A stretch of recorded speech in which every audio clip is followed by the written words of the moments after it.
साबिक वजीर व रुकने असेंबली सिद्दीपेट हरीश राव ने बीआरएस कायदीन को कांग्रेस की धोखाधड़ी को घर घर पहुंचाने का मशवरा दिया। साबिक वजीर हरीश राव ने कामारेड्डी हल्के के बीआरएस कारकुनों के इजलास में शिरकत की। इजलास में साबिक स्पीकर असेंबली पोचाराम श्रीनिवास रेड्डी के अलावा हल्के असेंबली कामारेड्डी से ताल्लुक रखने वाले बीआरएस कायदीन कारकुनों की कसीर तादाद ने शिरकत की। इस मौके पर मुनक़िदा इजलास से खिताब करते हुए हरीश राव ने कहा कि बीआरएस पार्टी की तारीख दिलों की गहराइयों में पैवस्त है। उन्होंने कहा है कि कामारेड्डी जहदकारों का इलाका है। उन्होंने कहा है कि उन्होंने अपनी पार्टी के क़याम के 2 माह के अंदर मुत्तहिदा निजामाबाद और करीमनगर जिला परिषदों पर कामयाबी हासिल कर ली।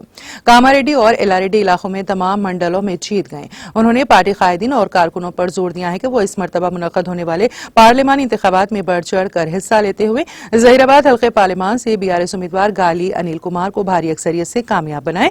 उन्होंने इल्जाम आयद किया है कि कांग्रेस ने 100 दिनों में 6 जमानतों के नाम पर रियासत के अवाम को धोखा दिया है। उन्होंने कहा है कि कांग्रेस ने किसानों को हर कदम पर धोखा दिया।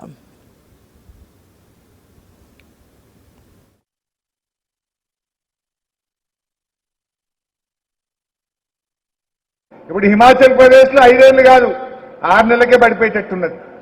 కర్ణాటకలో తుమ్మితే ఊడిపోయే ముక్క అంటున్నారు. సో అంతే. అందువల్ల నేను అనేది ఏంటంటే భవిష్యత్తు మనదే. ఎవరు అధైర్యపడకండి.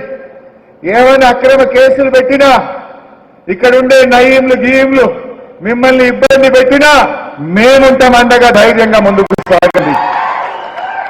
అయితే సీనన్ ఉంటాడు పిలిస్తే గంటన్నర మేము కూడా వస్తాం. ఇంటికి ఎవరు అధైర్యపడకండి. ఈ అక్రమ కేసులకు ఈ తాటాకు చప్పుళ్లకు ఈ బెదిరింపులకు భయపడాల్సిన అవసరం లేదు. మనం ఏమడుగుతున్నాం? నువ్వు ఎన్నికల్లో ఓట్ల కోసం చెప్పింది అమలు చేయమంటున్నాం.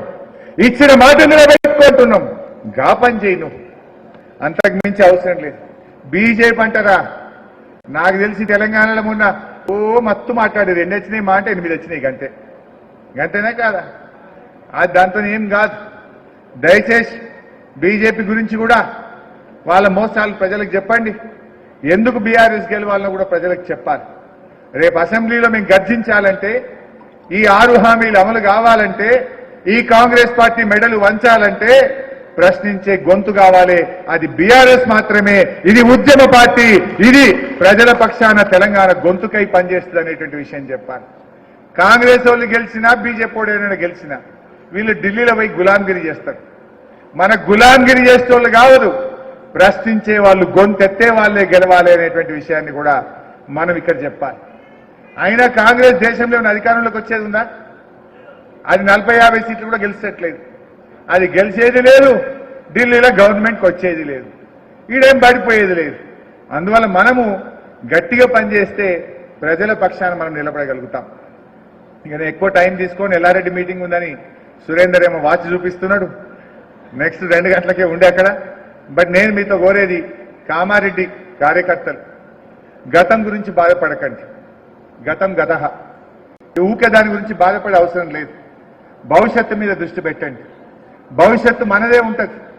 ఈ దొంగల్ని పార్టీ మారిన మళ్ళీ తీసుకునేది లేనే లేదు. కార్యకర్తలు తయారు చేసుకుందాం. ఈ టౌన్లో కొంతమంది కౌన్సిలర్లు పోయిండ్రు. గంప గోవర్ధన్ నేను కోరుతున్నా. చాలా మంది మంచి కార్యకర్తలు ఉన్నారు, యువత ఉన్నది, విద్యార్థులు ఉన్నారు. వాళ్ళని తయారు చేయి. వాళ్ళతో వార్డు కమిటీలు బూత్ కమిటీలు అయ్యన్నా వాళ్ళనే కౌన్సిలర్లు చేసుకుందాం. గంట ఎక్కువ కష్టపడదాం. వాళ్ళని గెలిపించుకుందాం రేపు రాబోయే ఎన్నికల్లో. ఎంపీ ఎన్నికల తర్వాత రేపు స్థానిక సంస్థల ఎన్నికలు వస్తాయి. అప్పుడు కూడా మేము వస్తాం. అన్ని రకాలుగా మీకు సహాయ సహకారం అందిస్తాం. మిమ్మల్ని గెలిపించి చూపిస్తాం. అప్పుడు ఇంకా ఈజీ గెలుస్తారు మీరు. ఇప్పుడు ఏదో ఇంత పార్లమెంట్ ఎన్నికలు ఉందని 14 గంటలు 15 గంటల కరెంట్ ఇస్తుండు. ఇది అయిపోయి 13 తారీఖు ఓట్లు వడి స్టీల్ కానీ కరెంట్ ఏమవుతుందో నీళ్ళు ఏమవుతుందో మీరే చూస్తారు. అప్పుడు ప్రజలకు ఇంకా తెలుస్తుంది ఇలా సంగతి. ఇంకా 6 నెలలకో 3 నెలలకో ఎప్పుడు జెడ్పీటీసీ ఎంపీటీసీ కౌన్సిల్ ఎలక్షన్లు వచ్చినా ఈ కాంగ్రెస్ వాళ్ళ పని గట్టిగా చెప్తారు జనం.